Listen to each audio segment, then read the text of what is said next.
Now, how do we kind of really cultivate this sense of expansiveness in ourselves and others? Well, I have 4 keys that I use throughout my life to help me really hone my sense of expansiveness. The first is tap your unique gifts. You all have them. As I said before, they could be a second language, maybe what you studied. Maybe it's what you love to do on a Sunday morning, what hobbies you have.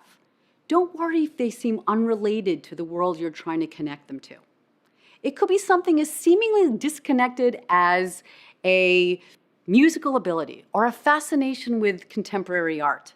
Believe me, you can find a connection between these different skills and interests to the world that you're in. Speaking of contemporary art, do you know that the New York Police Department have to take a course? It's mandatory. It's called the Art of Perception. It basically helps them hone their perception abilities and challenge their internal biases when looking at crime scenes. Now, when I explain it, you could probably nod your head and go, yeah, that makes sense. But who would have thunk it? Detective work meets art. Second key, just say yes. You're going to be given opportunities, or maybe you find them on your own, where you can really dig into and hone and polish and express your different sides. Just say yes. You're going to have to trust yourself. It may mean taking some time out of your schedule or putting yourself in front of people you're not comfortable with.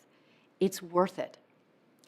You know, I have a relationship with a Chinese fashion and lifestyle publication. I'm basically like a little influencer in China.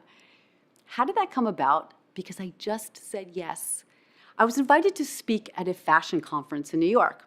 And I figured they'd ask me to speak about fashion and data or fashion and artificial intelligence, stuff I've spoken about before. But no, they wanted me to speak on a panel about China. I said, listen, I don't know a ton about China. It's not my market. I don't speak Mandarin. So then they asked me, well, are you familiar with WeChat? I said, well, yeah, thanks to all my anthropology work, I know about WeChat. It's the biggest social media network in China. So then they said, okay, between that and your anthropology background, you're a perfect fit. Now, was I a little trepidatious in going on that panel? Sure. But I trusted myself and I trusted in the conference hosts. And in the audience were my future partners. Just say yes.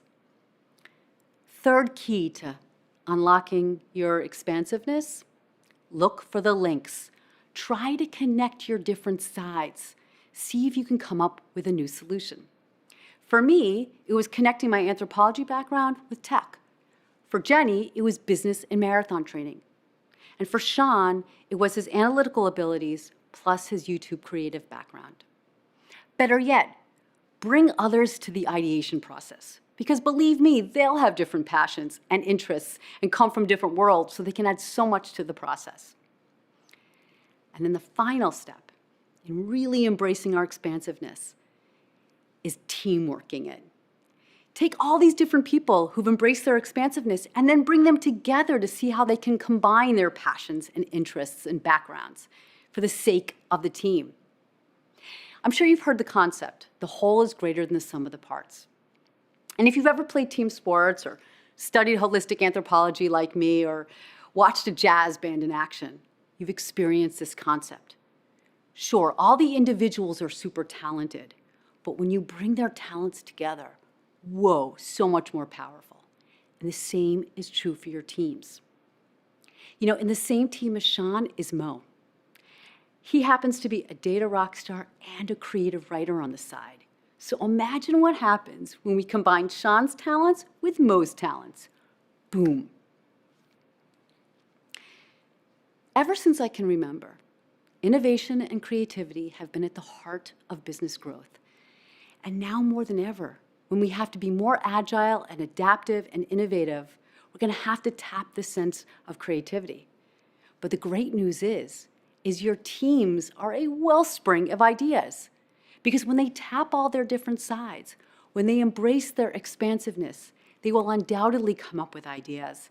And more than that, unique ideas. Ideas that only they could have engineered because only they have this unique set of skills and talents and interests. And what's more, it's uplifting.